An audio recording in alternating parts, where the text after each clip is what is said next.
we were speaking about the difference between Confucianism and Taoism. Holy Jesus! Sorry, excuse my language. So, Say that again. we're speaking about the difference between Taoism and Confucianism. Excellent. And while Confucianism is more based on the relations between society, between parents and children, between the authority and ordinary citizens, while the Taoism is more based on the relations between human beings and nature. Oh, that's a difficult one. Right, first off is Confucianism is no longer considered a religion. It hasn't been, yeah. And some people will claim it's a religion, but the general consensus is that Confucianism is an ethical and moral belief system of a way to act. Confucius himself made offerings to ancestors, but never actually said that he believed in the offerings he was making. The reason in theory that he made offerings to ancestors was because he supported the status quo. Confucianism is based very much on a pyramid-like system, obviously with the emperor at the top, and it was to maintain social stability. And if he didn't burn things to his ancestors, it would be a form of rebellion against the established order. But it's not really considered a religion, it's considered an ethical system. Okay, very good. Right, so this lecture is, as you've already found out, hang on, it's working in a strange way, and down you go. Well, it is very interactive and slightly delayed, and the mouse isn't working very clearly either. Press F5. F5. Ah, you're a genius, thank you. Okay, so, have a bit more conversation, same groups. Got 4 photographs. I want you to discuss just for 2 or 3 minutes who you think the people are, as in not necessarily their name, if you don't know their name, but their religion, their status, their title. What is the occasion? What are they doing? And what is likely to happen next? Okay, give you 2-3 minutes. Off you go. Pretty much we're supposed to say what we think the pictures are about later too. Like the first one is a spirit medium who's trying to prove that he is possessed by a spirit because he can torture himself and his spirit is separate from us. The spirit is not able to take it. I think the next one might be. I think this is the one where they bypass all of the ghosts that are due to like prosperity and whatnot. So all like you see they're all like executives and all so Everything is just a big frame. I feel like the third one might be like. Third one is You see the order like I guess. Fourth one is definitely. there is a festival. I forget what it is. It's got like all the sexy girls. I think there's a fly in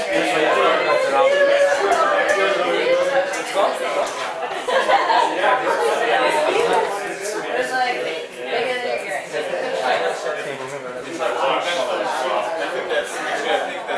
I hate flies. I don't know, I think the fourth one's the 8th one. No, what are they doing?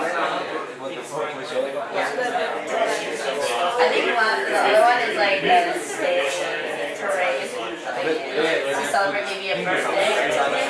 And that's like the sacrifice. And then the last one. Yeah, I'm lucky with the first classroom. I stopped down and yeah, that's like what's always just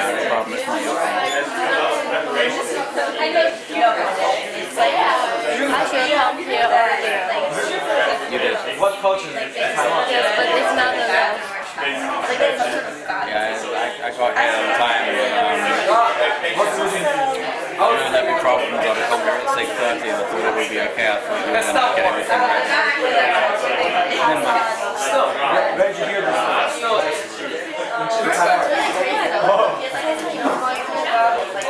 Very happy and interested. Yes. And then what about this side? I work. Are you interested in this subject? Yes. Study I masters don't in agree with history? any of them, but I just agree. No, maybe cultural history. You? Yes. Cultural. BA or MA or PhD?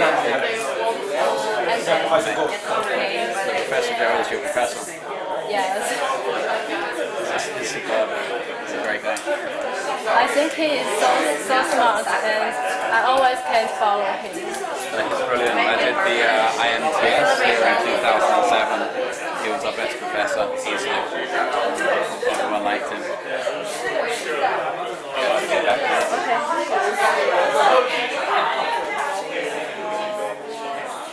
Okay, guys. Okay, volunteers. Volunteers for the first picture. Okay, you can only volunteer once. Okay. Yeah? Okay, go for it. This is a spirit medium proving that he is possessed. This one or this one? That one. Oh, we're doing this one, okay. Yes. Are we doing it the Asian way or? No, we can do it any way you like. Okay, This one. ready? Okay.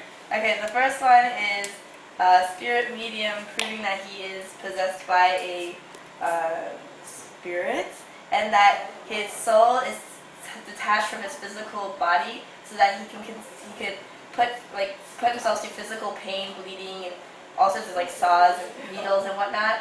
And since he is possessed, the god has helped him not feel the physical pain. It's just, Does anyone agree? it was in the readings you gave. Well, no, you're completely correct. Let's agree on that. 100% correct.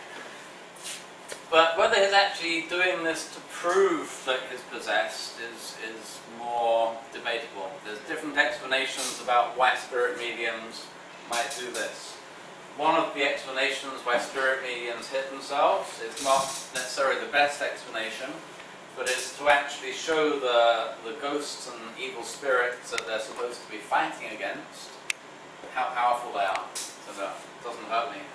You better watch out. It's a very macho kind of thing to do. And it's done by male and female spirit mediums. It's not exclusively male. Okay, this is actually a spirit medium from Sanchong, and he is performing in Daja, which is has a very famous Matsu temple going back to Matsu. And every year for 1 month leading up to Matsu's birthday, the entire town is full every weekend of different spirit mediums coming from all over Taiwan to pay their respects and perform at the same time at the temple. There's one famous temple in Beigang, one in Daja, and I highly recommend having a weekend away. Not the weekend of the birthday, you won't find a hotel, or the weekend before that. You get a real treat, a cultural treat. Okay, so who wants to do the second picture?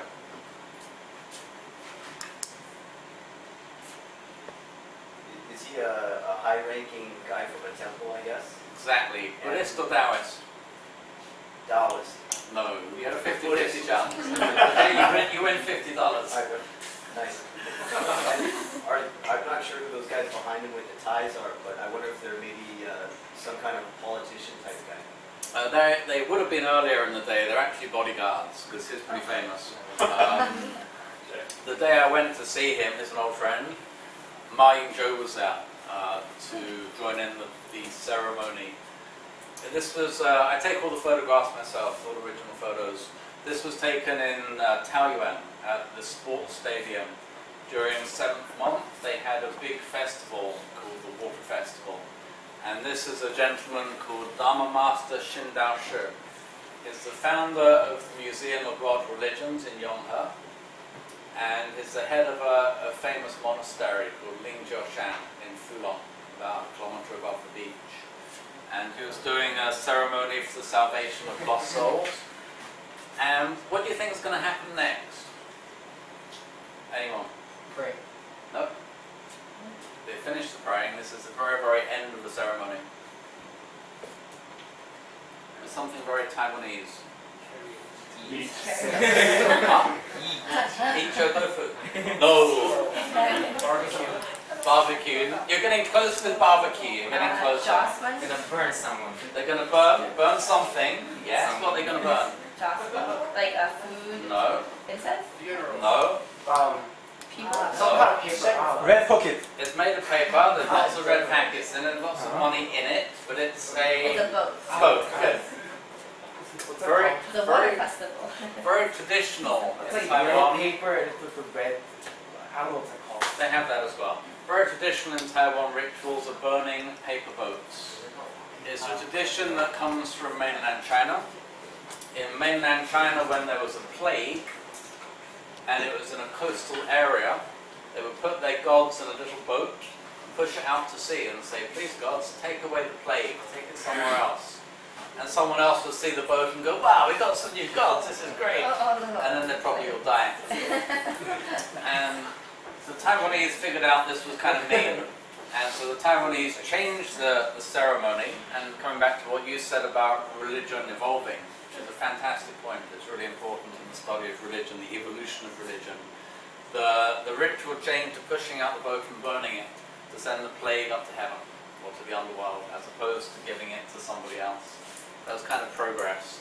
Okay, who wants to do the fun picture? Volunteers? Can we just say anything? Yes. Katie, go first. I don't know what is this. Is it a funeral? No, you've heard about that new DVD. The new There's a new DVD about strippers at funerals by Mark Moskowitz, who's probably the third most famous anthropologist to do his work on Taiwan. He's a brilliant anthropologist. And we'll get the video. What's the name of Is it fundraising? Ah. Okay, hang on a minute. Start off, you're almost right. These are the same people. These are the same girls that would do the stripping for funerals. But what are they doing in this case? There's obviously still got some clothes on. What would the occasion be? I said fundraising, but No. Singing for God's birthday. Fantastic, yes. It was a deity's birthday. Deity's birthday in the temple, and they are performing for the pleasure of the deities. This was also performed during the 7th month, and so all of the hungry ghosts were invited as well. And so I was there and I was eating dinner, and one of the guests for the banquet, the feast. And these girls are like singing and stripping, and no one's taking any notice. They're eating their food and drinking their beer. And they keep going, because they're really doing it for the gods. Now traditionally, this would have been done with puppet shows and opera performances. This is another way that religion has evolved in Taiwan. Who's going to go for the difficult one? Go for it. I think it's a Haga festival where they slaughter a pig. They let the pig get really big. So they stuff it full with food until it's like blown up, and then they spread it onto something. No. No? Very, very, very good guess. That's in Sansha every year. It's an amazing festival. They feed the pigs up for a year. The biggest pigs are over 1,000 kilograms, and they are enormous. They stretch the skin on one of those blue troughs, and the pig is like as big as from here to here. They're absolutely huge and incredible. And unfortunately, they feed them lead and sand on the last day to increase the weight. Then, of course, they sell the meat, because it's god meat and sells for a lot of money. Very interesting ritual, because the Japanese tried to ban it. The Japanese said you can't do this. They were trying to clamp down on local religious festivals. And so the people of Sansha said, come on guys, we're working on modern farming techniques to increase the size of our pigs. The Japanese were trying to get more farming and more industry, so they said, okay, fine, go ahead. And then when Chiang Kai-shek came here, he also tried to put a stop to it, because he thought it was kind of a primitive tradition. And so they put little nationalist flags in the pig's head and said, hey, we're doing this for Taiwan, we love the KMT. And so he said, okay, you can keep doing it. And it's been continuing ever since. It's been going on for 170 years or something like that. But that's not this. This is a Taoist ritual. The same period as this one and this one. It's during the 7th month. And this is to feed the gods. There was other food for the hungry spirits and ancestors, but the gods get a pig. And I went up to the head priest, the Taoist priest. I said, what are you doing, sacrificing a pig? In Taoism, you have 5 sacrifices, and they're all vegetarian. You get sacrifice of light, represented by a candle. Sacrifice of incense, if you want to call it a sacrifice, they do. Flowers, fruit and water, they're the 5 Taoist sacrifices. Like, what the heck are you doing killing a poor pig? You're supposed to be Taoist. And they said, well, you know, a long time ago, because people really wanted to show how much they respected the deities, they would sacrifice the most valuable thing they had. And China, of course, was an agricultural community. And so the most valuable thing that most people had was a pig.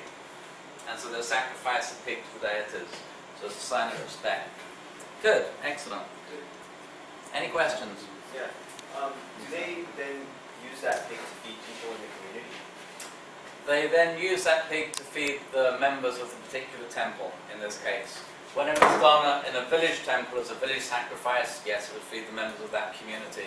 So if you consider the temple congregation as a community, then yes. Okay, we're going to do the same again with this slide, and then we'll get a little bit less informal, and I'll start giving you lots of information. But another guessing. In this case, all of these pictures are related. Consider this one picture,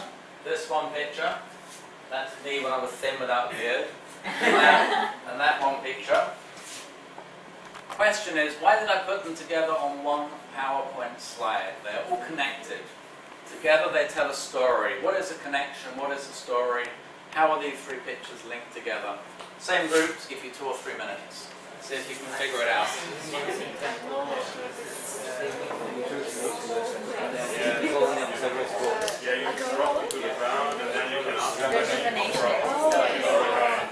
like ask and then you throw it. Let me tell you whether the God's 3 or not. I think he asked the God a question. And then you wait and see what his answer. I have no idea what his answer is.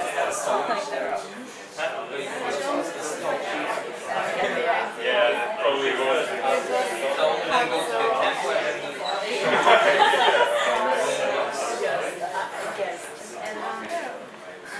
You want to see it? You're filming. So you haven't got the PowerPoint in there? Because I'm not sure if we have the authority. So I can You have my authority. It's my PowerPoint. So the picture is you take. Every single one. But that's a good news. I'd like a little bit of this. If somebody give me a copy of this, I can edit it and send a few bits to my mom. So you've got to get me in there. Okay. I thought you were recording me, you're recording the door. So can you give me the PowerPoint? Afterwards, for what? Yes, because it will be uploaded on our website. No, because I have copyright to the photographs You have and the videos. so Copyright maybe.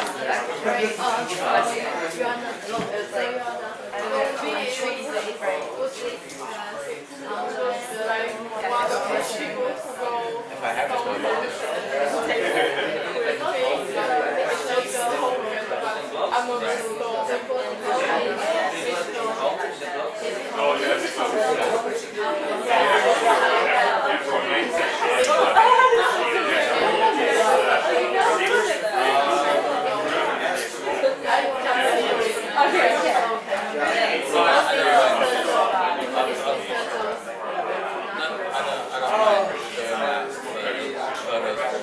Are you president for this? Are you president? No, I'm talking about this you can.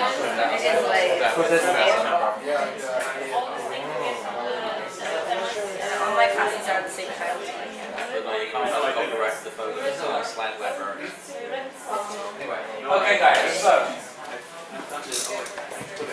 Okay, who wants to make the first link? Okay. I think I was at the temple and I saw what's it called? These are called, in English we call them divination blocks. Divination means to tell the future. Okay, so and I saw them, they dropped them. They drop them, yeah? Yeah. So I think, yeah.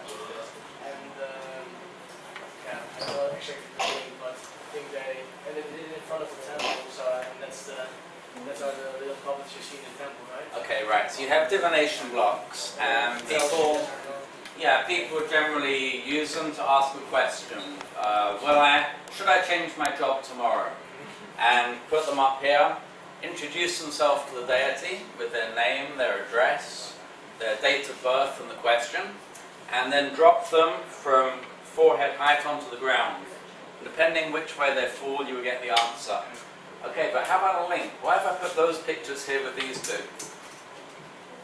I'm just gonna go crazy and gonna be like, Cool. well, you weren't sure what to do and whether you had maybe visa problems. But I always encounter visa problems. So you have visa problems, so you pray to the god that you went to, and you ask the divination blocks whether you'll make it home safely. And then you did make it home, so you're hugging the earth and being like, yeah. So you think I'm hugging the rock because I had visa problems?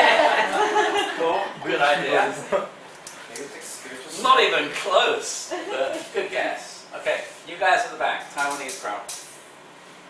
Oh, that guy is the local god, right? That guy's a local god, good. Yeah, and we think maybe this guy is from the Panther god.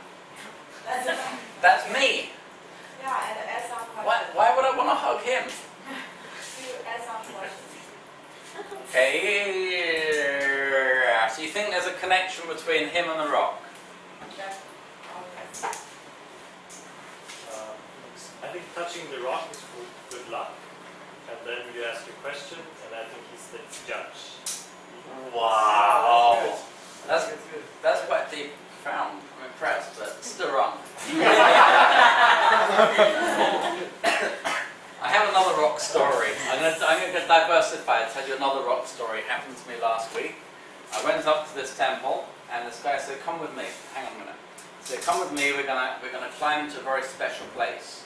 And I spent like 15 minutes walking up the staircase, and got to the top, and there's this big cliff, and the cliff is shaped this way. It goes in like this, and there's no deity statue there. They just put flowers and 3 cups of water for offerings to the mountain. And he goes, "Fabian, see what you can feel." So I'm like, okay. And wow, power. Wow, there's energy. Wow, this energy is everywhere. And he thought about it and goes, yeah, it's like, what's the word in English? It's electricity. And I go, yeah, man, it's amazing. I can feel the power. And he points up the top of the cliff and goes, I think it's that. And about 30 meters above, there's a great big electric pylon on top of it. True story. Anyway. So is this nothing spiritual? Because like, you know, like some people, like, they actually worship like trees. So like maybe it could be like that, you know, like stone maybe. Oh, what? Rock worship? I love rock. You're right. You're right. You're getting really close. Okay, I'll tell you the link, because the link is kind of hard to guess unless you really know already. This rock was dug up on when they were digging Highway 9, the original Highway 9 that goes from Taipei to Yilan. And the construction workers dug out the rock, and because it was big and it was smooth and a different color to all the other rocks, they thought, wow, this is a special rock.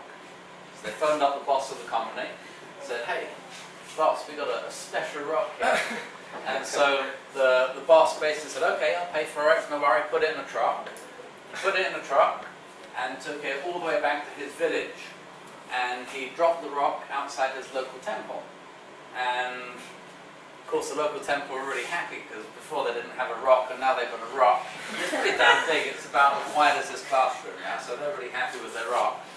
But they thought, well, how can we worship it?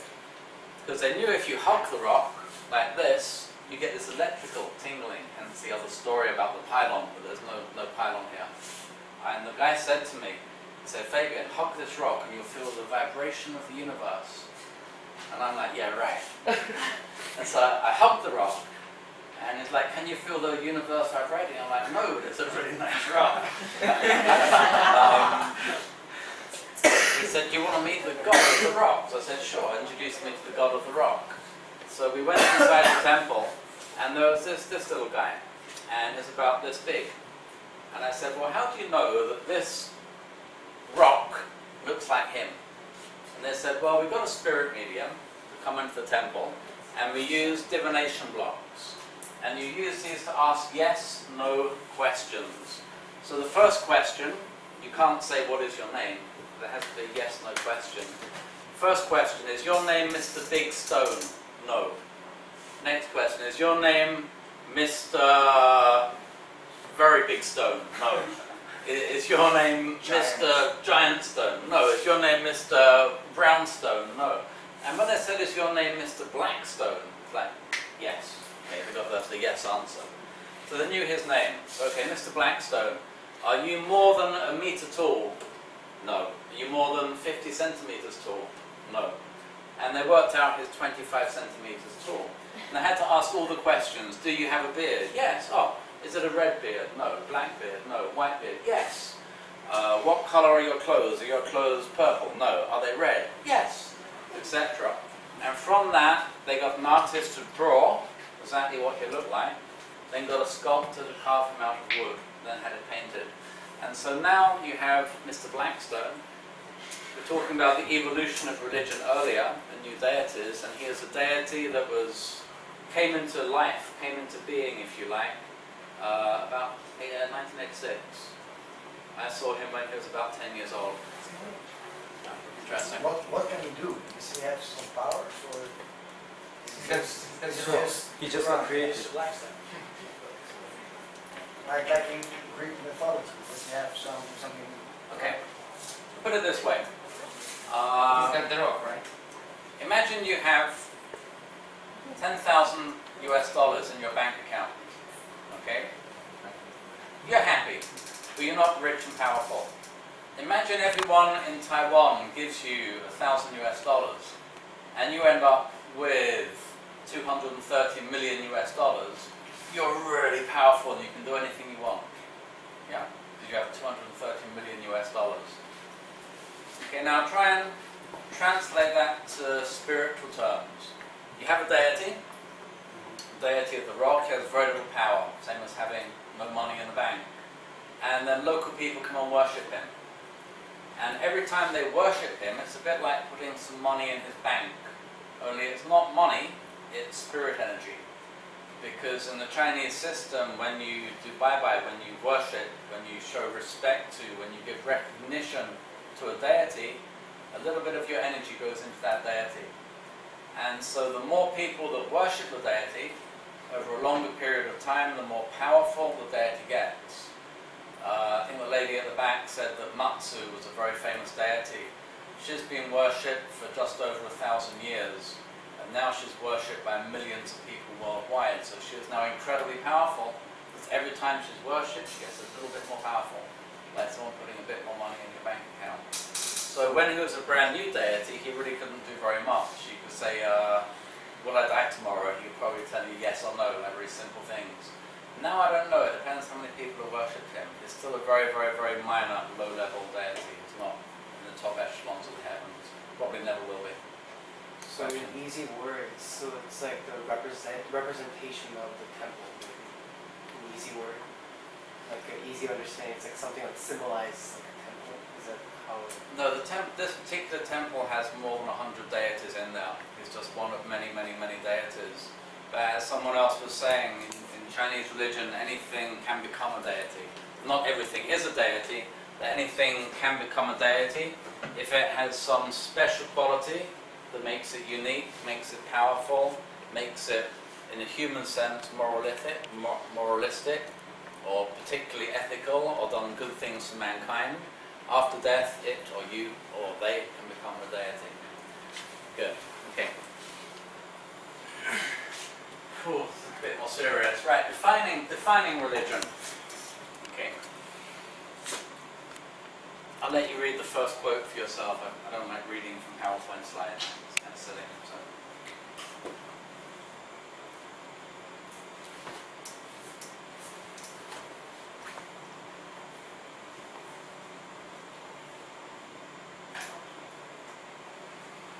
Okay, so what the first quote is saying, Leon Comer is a love-your gentleman. He lives in Singapore now, and he did a lot of research on Chinese religion.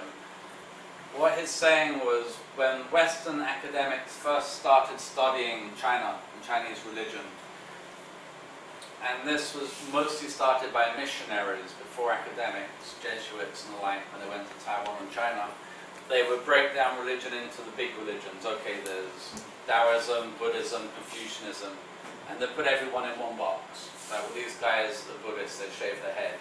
These guys are Taoists, they've got lots of deities and burn joss money. These guys are Confucianists, they're Mandarins, they work for the government. And it was a very naive way of looking at Chinese culture, because that's not really how it worked. It was very, very convenient to break it up into easily definable portions. But in the modern world, all the religions and ethics and ideas have completely mixed together and become syncretic. It's very hard to find a temple that doesn't have a deity from both Buddhism and Taoism in the same temple. Almost every temple will have both.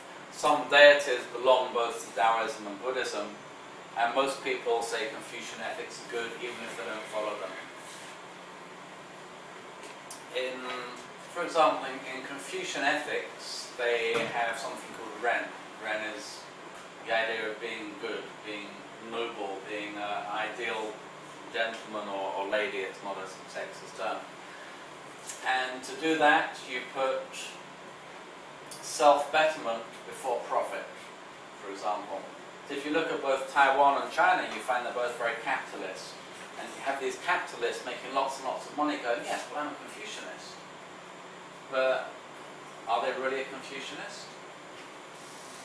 It's very hard to say. So the same with any other belief system. People tend to take the bits they like and apply those bits to their life and go, well, I'm a Confucianist or I'm a Buddhist because.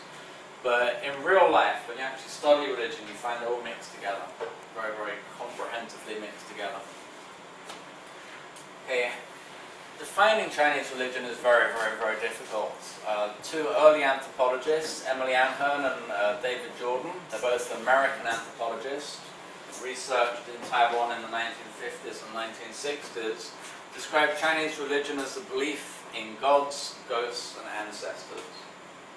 Because they saw people worshipping deities, worshipping ancestors, and doing things to protect them from ghosts.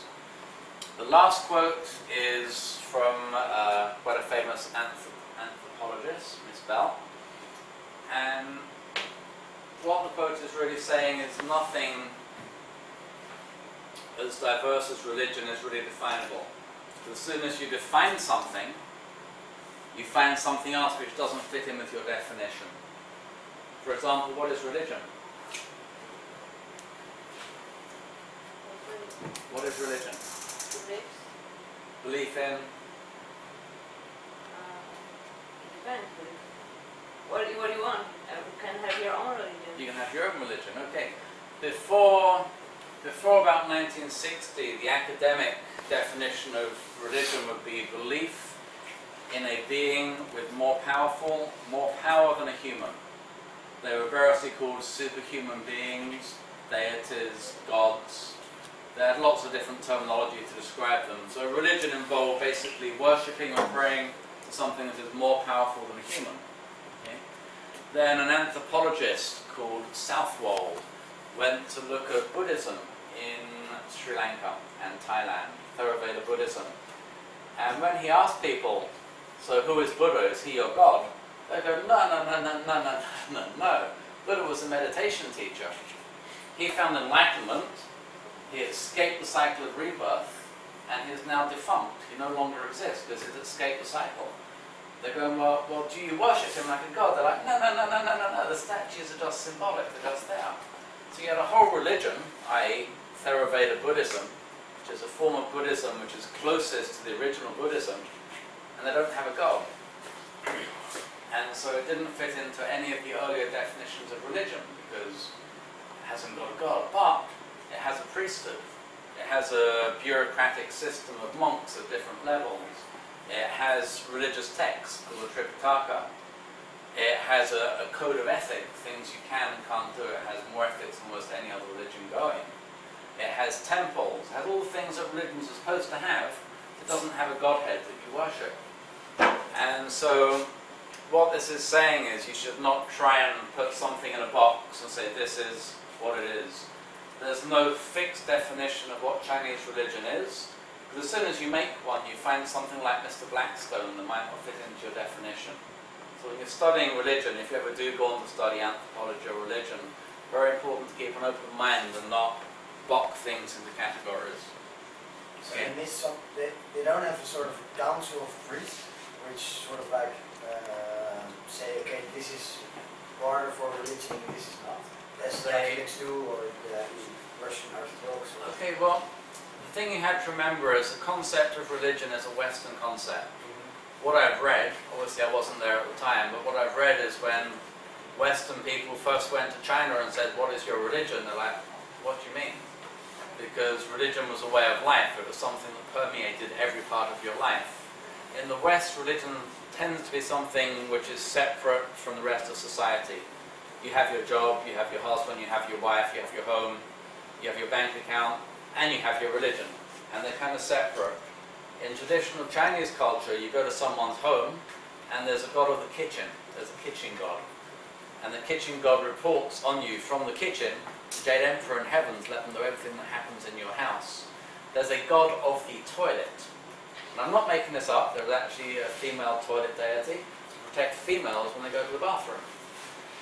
So religion permeated every part of the life, from cooking in the kitchen to using the toilet. There was always a different god involved. And so in the Thai case, yes, there was a council of monks and a hierarchy of monks, and it fitted every single attribute of what people would have said was religion, apart from the fact they don't worship the Buddha as a deity. They recognize him as a human who attained enlightenment through meditation. That's in the most pure forms of Buddhism. It's very, very different from the Zen or Chan Buddhism I find in China, which started developing about 650 years after the death of the Buddha, which we'll go into in a little while. Good question. Any other questions?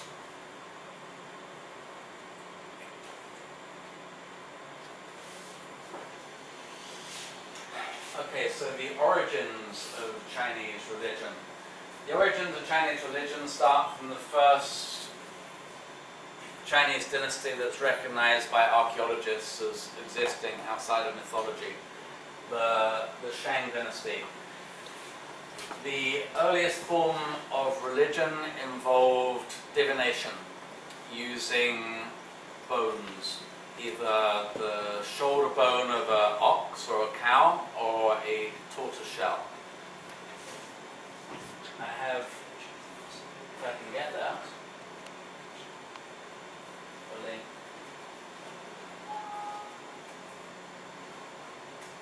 Not located. Is this online or not online? I have to sample. Okay.